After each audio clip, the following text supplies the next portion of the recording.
Hello fellow compounders, welcome back. Today we're going to uncover the investment secrets of bonds.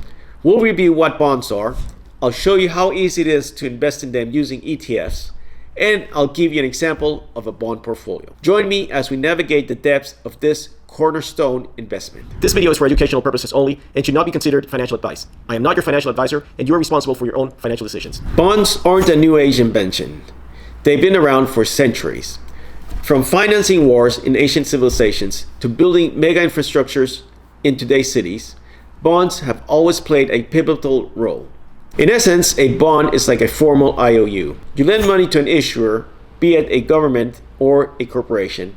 They promise to pay you a set interest over time and return your principal on a specific date.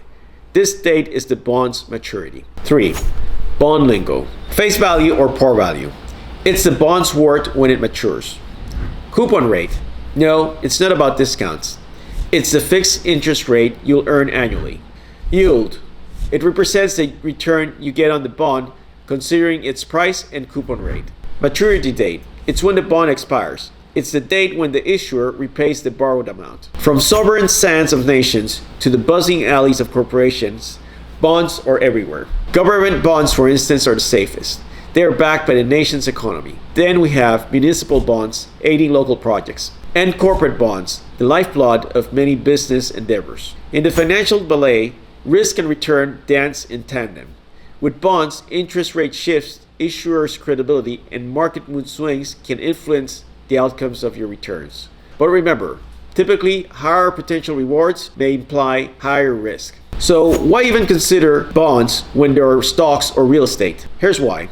Bonds, especially government bonds, can be a safer haven during economic storms. They offer predictable returns and can balance out the wilder swings of more volatile investments. This assumes that you hold the bonds until maturity. By doing this, you will be sure to get back your investment.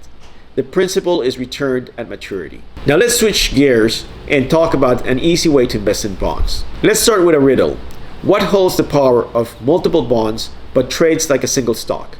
You guessed it, bond ETFs, or exchange-traded funds. These are funds traded on the stock exchanges, holding a diverse array of bonds in one neat package, offering investors the ability to buy a piece of a diversified collection of bonds. Why bond ETFs are a small investor's dream?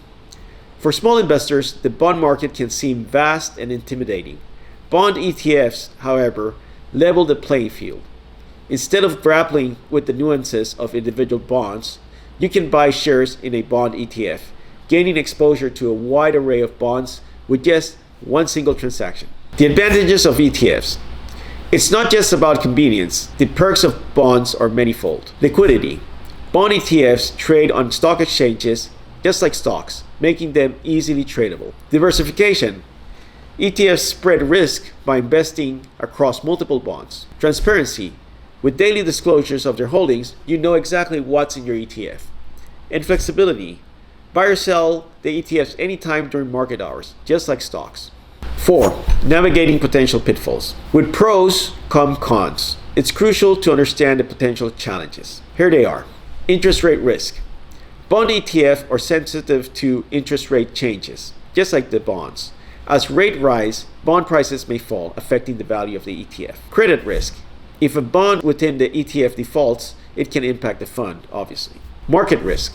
External factors can sway the overall market, affecting bond prices and bond ETF prices. 5. Constructing a strategy. So how does one pick the right bond ETF? Consider the ETF's expense ratio. Low costs can lead to better net returns over time. Examine the issuer's reputation. Firms like Vanguard, BlackRock, and iShares are well-known and well-established names. And don't forget to peek under the hood. What bonds are in the ETF? Their quality, their duration, and the yield can impact your returns. 6. Bond ETF versus individual bonds. You might wonder, why not buy individual bonds? Bond ETFs offer a smoother ride for most. They provide instant diversification, eliminating the need to research every single bond.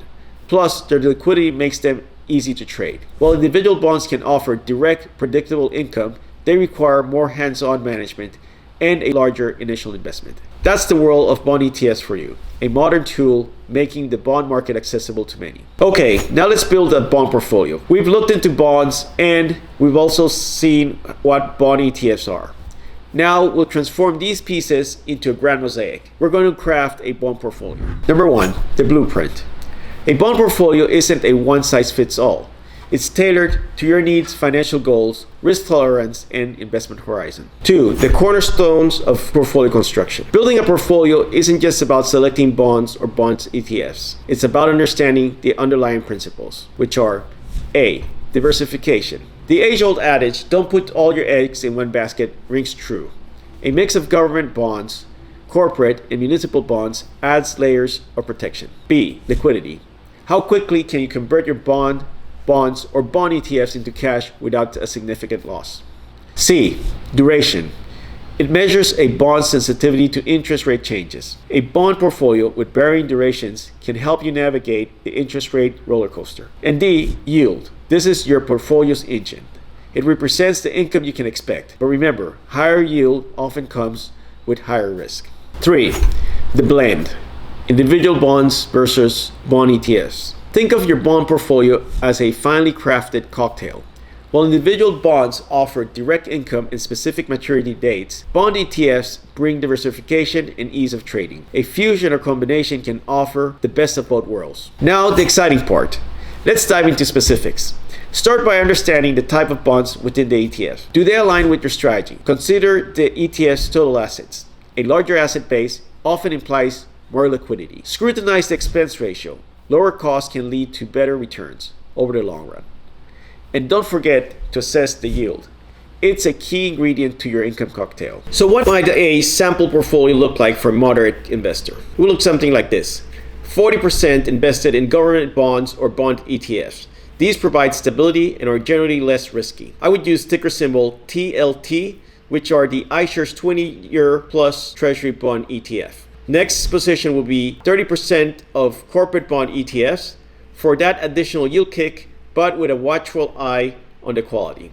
I would use ticker symbol LQD, which is iShares iBox investment grade corporate bond ETF. And I will also put 20% into municipal bonds order ETFs. Tax advantages can be a boon, especially for those within the higher tax brackets. I would use ticker symbol MUB, which is the iShares National Muni Bond ETF. And last, 10% I would allocate to the high yield bond ETFs. A sprinkle of these can boost your returns. But remember, they come with higher risk. I would use ticker symbol JNK, which is the Spider Bloomberg's Barclays High Yield Bond ETF. 6. Continuous care and calibration. A portfolio isn't a set it and forget it entity. You should regularly review and adjust based on interest rate environments, market conditions, and personal financial shifts. So there you have it, a sample portfolio for a moderate investor made up of individual bonds and bond ETFs. If you have any questions, feel free to place them in the comments below. Thank you for watching. Remember to always be compounding. See you in the next video. Take care.